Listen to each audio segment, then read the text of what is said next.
incendiu. Toate mașinile. Incendiu în fabrica Pionierul.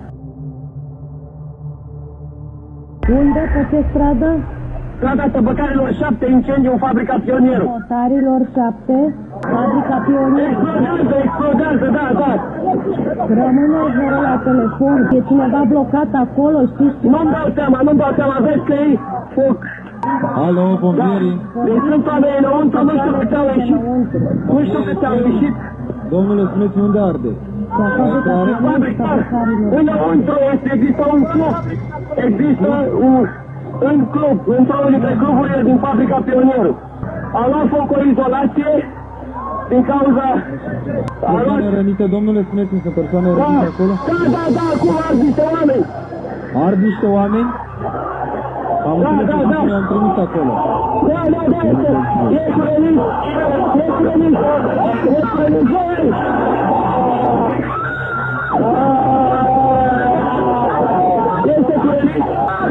Faceți-i afară! Domnul Adrian? Ignorance is a far too mild word to describe the attitude that the Romanian authorities had towards this tragedy. On the 30th of October 2015, the metal band Goodbye to Gravity held a concert to promote their second studio album, Mantras of War. The event led to one of the biggest tragedies in Romania's history.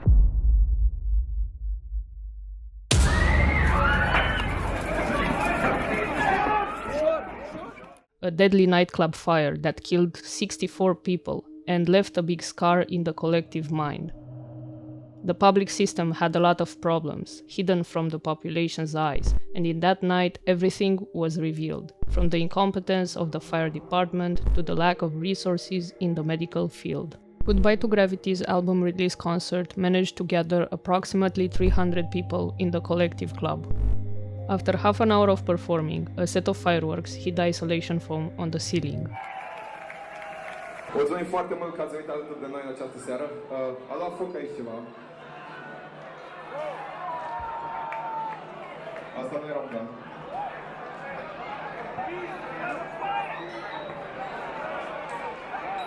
Are cineva extintor?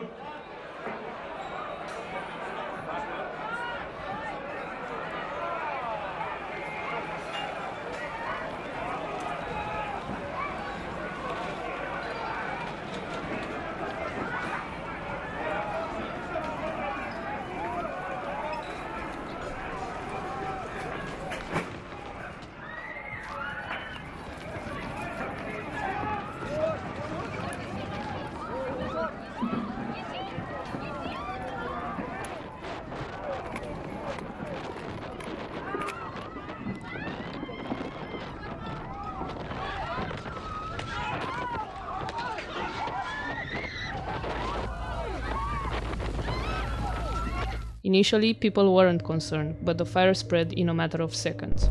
Panic quickly spread amongst the room, and people rushed to the exit.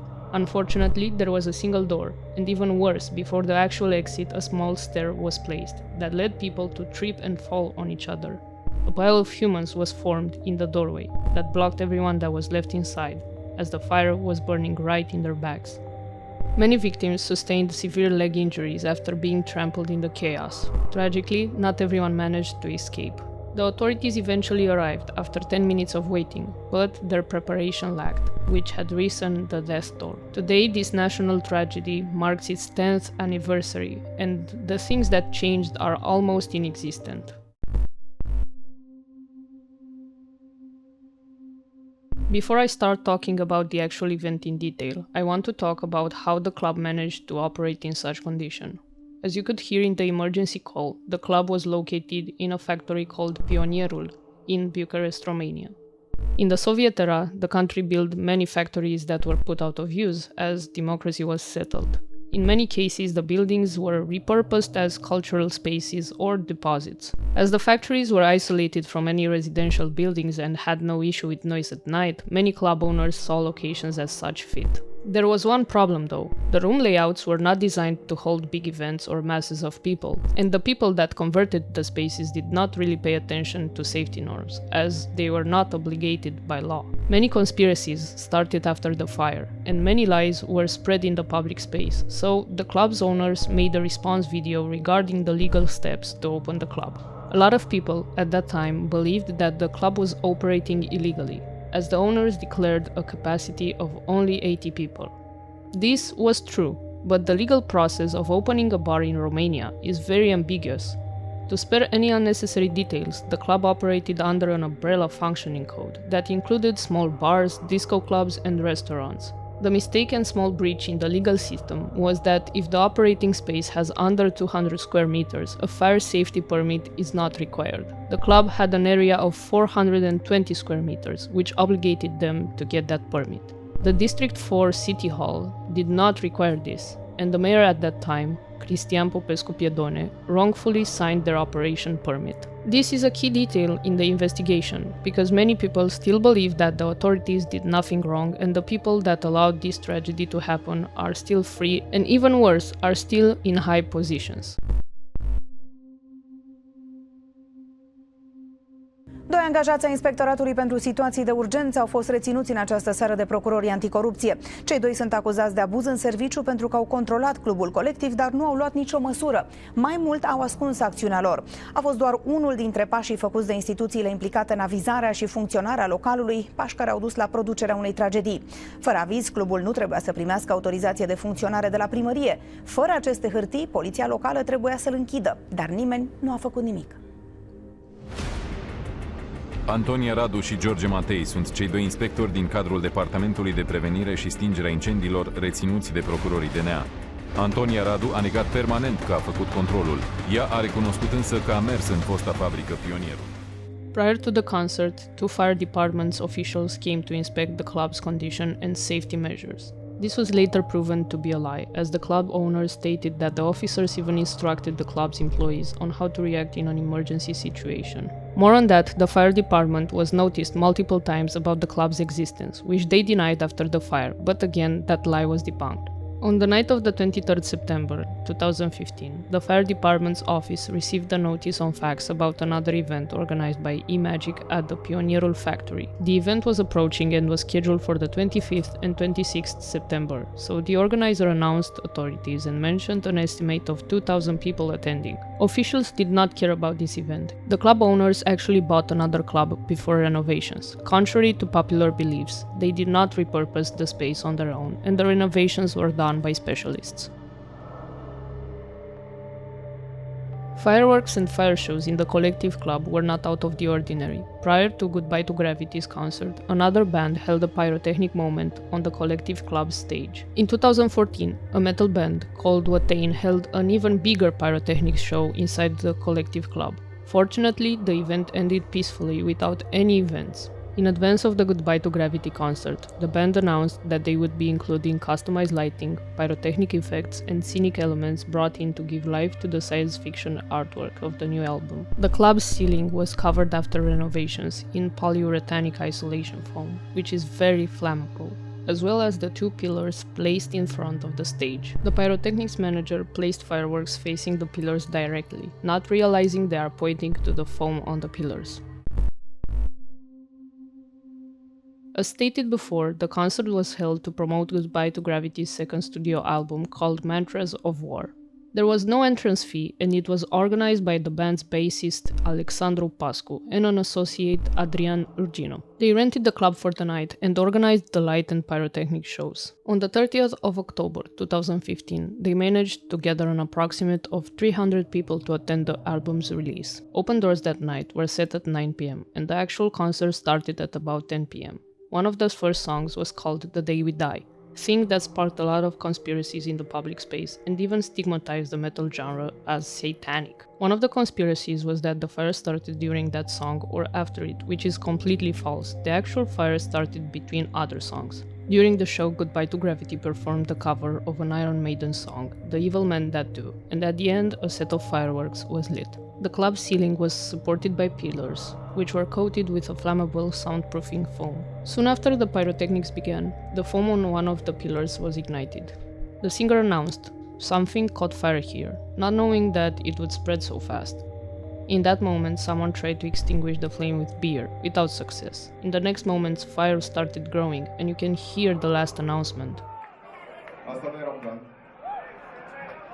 This wasn't planned. People started to realize how serious the situation was and headed towards the exit. The band left the stage and started gathering their instruments, and so mayhem was set. The fireworks themselves weren't excessive. They seemed relatively harmless. The real problem was that the foam covering the pillars and the ceiling of the club was extremely flammable. Some of the attendees headed towards the club's bathroom, but unfortunately everyone there died because of smoke poisoning. Because of the small stair that was placed before the exit, people tripped and fell on each other. A pile of humans was formed in the doorway that blocked everyone that was left inside as the fire was burning right in their backs. The two-part door was only halfway opened, thus so narrow, so people climbed on top of each other in order to get out. A witness said terrified people had to break down the other half of the door to escape, but a lot of them had already suffered burns or were in respiratory distress. The thing was, people initially talked about an explosion, but it was actually a backdraft.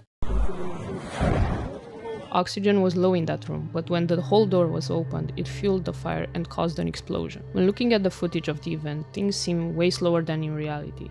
The fire lasted only 153 seconds and it was long enough to kill 27 people on the spot, including some band members. The pyrotechnics show started at exactly 10:32 p.m. and by 10:32 and 50 seconds everyone was rushing towards the exit. The first to arrive on the scene were nurses and doctors from the nearby Booker Maternity Hospital who were on duty that Friday night. They heard the screams of the injured and went out in the street in robes and slippers to provide first aid. The first emergency call came at 10:33 p.m. and the first service arrived 10 minutes after the call. Survivors were rushed to the hospital in ambulances and some were driven by neighbors, passerbys, and a few taxis. The emergency operations and officials lacked resources and training, thing revealed from the fire department's video on the scene. Firefighters seemed confused, even though a lot of them were on the scene. In soon-to-be-revealed images, civilians were mostly helping with the transportation of the victims outside the venue's yard. Since it was located in a former factory, cars couldn't get up to the club's entrance, so victims were transported on stretchers and wooden pallets to the street in front of the factory. A witness, Alex Teodorescu, wrote on his blog in that night at 4:18 a.m. There wasn't any pyrotechnic show, no fire breathers, no cannons, nothing like that, just 4 cake sparklers, 2 at the front of the stage and 2 attached to support the pillars in the hall. Nothing spectacular at all. A living room could just as easily catch fire at a kid's birthday party from a couple of sparklers on a cake that burned for 10 to 15 seconds. That was the entire pyrotechnic show. The band hyped it up as a big pyrotechnic display to draw in the crowd, but the claim was way too exaggerated compared to what actually happened.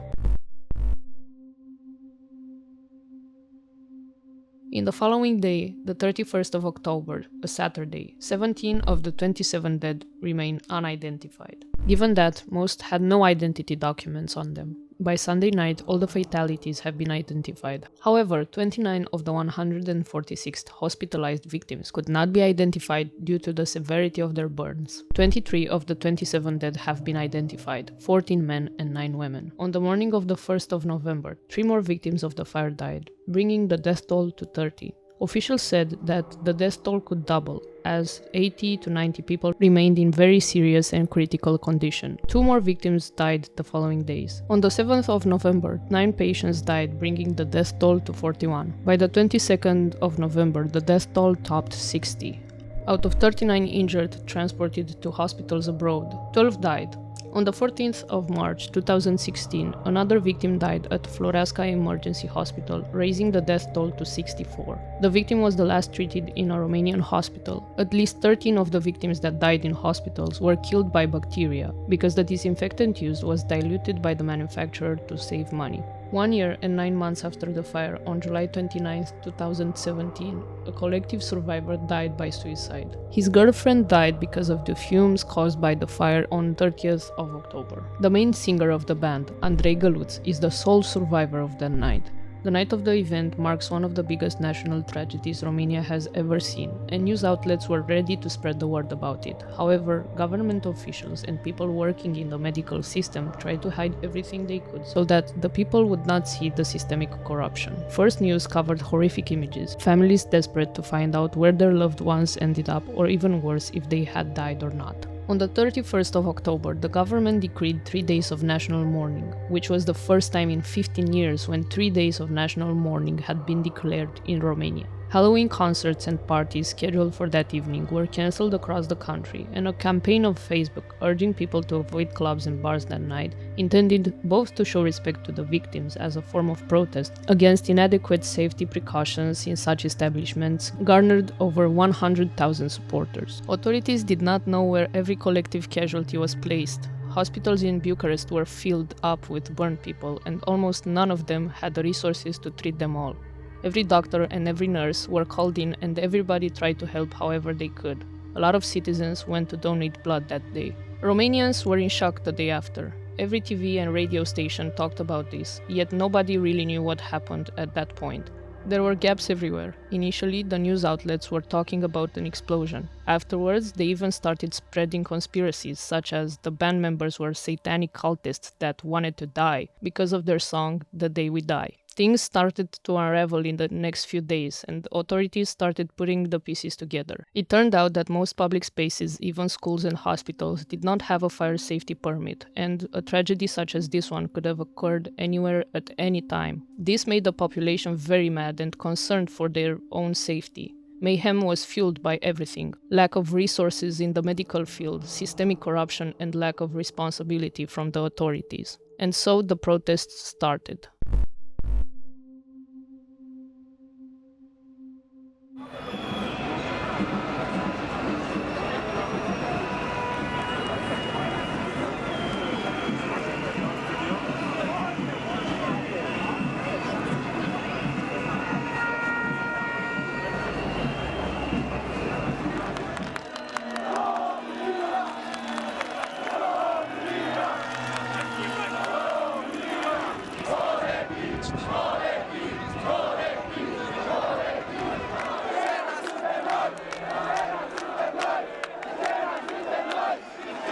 On the 3rd of November, more than 15,000 people protested in front of Victoria Palace, the headquarters of Romanian government, blocking the traffic in Victoria Square. The protests were held to demand the resignation of Prime Minister Victor Ponta and Cristian Popescu Piedone, the mayor of the 4th district, who was criticized for giving an operating license to the club without a permit from the fire department. In front of the government building, multiple military police officers prevented protesters from advancing toward the building.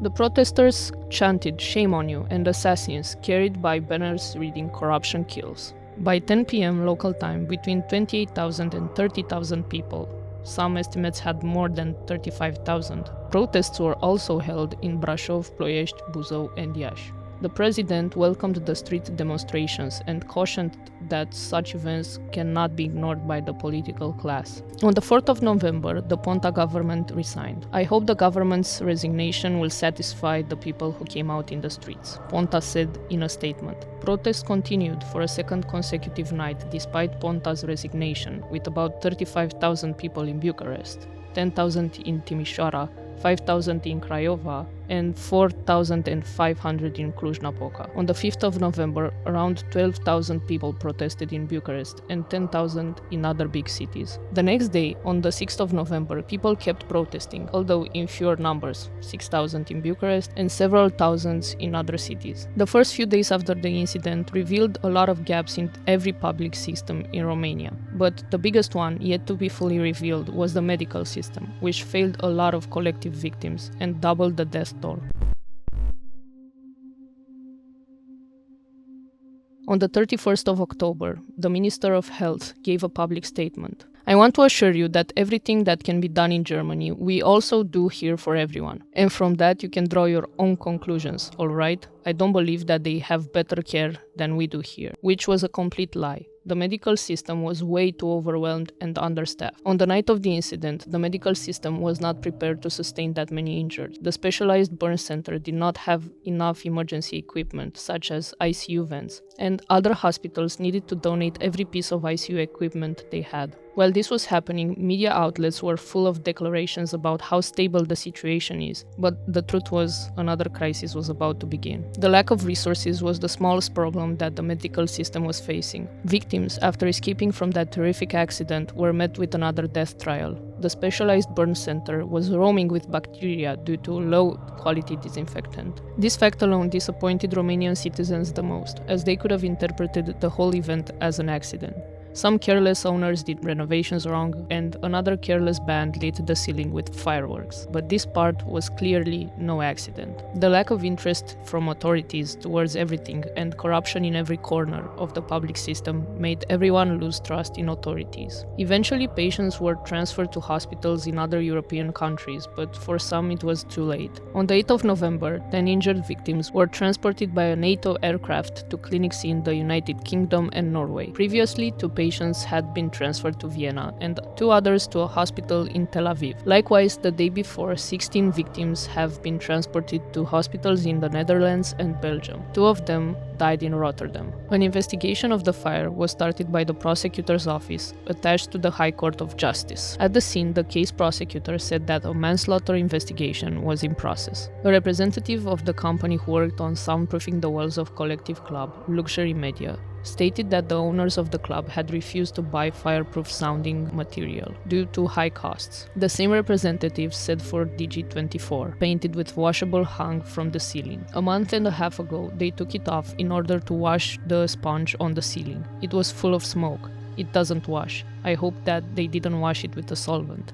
A team of specialists from the National Institute for Research and Development in Mine Safety and Protection to Explosion arrived in Bucharest to investigate the causes of the fire. According to the Institute's general director, the club had only one exit, a door that was 80 centimeters wide. The club was coated on the inside with foam that was used for soundproofing. The foam was extremely flammable. In addition, the club did not have fire sprinklers or a way to shut off the electricity in an emergency. The club had only a single fire extinguisher, which would have been too small for such fire. At the time of the fire, 425 square meter club had 300 to 500 people inside. Colectiv Club was authorized for only 80 seats. The Bucharest court sentenced District 5 Mayor Cristian Popescu-Piedone to 4 years in jail for his indirect responsibility in the Colectiv tragedy. He was also deprived of the right to hold public office for 5 years. The final sentence came after 6 years of court proceedings. It is lower than the initial conviction ruled by the Bucharest court for Piedone, which was 8.5 years. In the same case, one of the club's owners, Alin George Anastasescu, was sentenced to 11 years and 8 months in jail, while the other 2 co-owners, Paul Gancea and Costin Mincu, both got 8 years sentences. The 2 technicians who set up the fireworks for the concert, which started the fire, were also sentenced to 6 years and 10 months in jail. Their manager got a parole sentence. 2 firefighters from the emergency department, who were supposed to check that the club met all the safety regulations, will also spend 8 years and 8 months in jail. Meanwhile, the court decided to acquit the 3 clerks from the 4th District City Hall, ruling that only the former District 4 Mayor, Cristian Popescu-Piedone, was responsible for the club operating without meeting all the legal requirements. Piedone commented on the sentence, pointing to the legislation void in Romania. I signed a paper. All mayors in Romania do this. You can't expect that a mayor with all that workload can check everything. That's what the mayor's office is for. The mayor's role is to go to jail when he becomes a nuisance. However, he returned to politics as early as April 2016, when he registered as a candidate in the elections for mayor of District 4. His candidacy was barred by the Bucharest court following protests by the Colectiv victims' families. In 2020, he switched to District 5, where he was elected as a mayor, despite his ongoing trial. Unlike several of the other convicted persons, Piedone was exempt from paying the large compensation sums ordered for the victims and their families. Piedone served approximately 13 months in prison. In June 2023, the High Court of Justice reportedly overturned the conviction, meaning Piedone regained some of his political rights lost and was allowed to resume his mayoral role.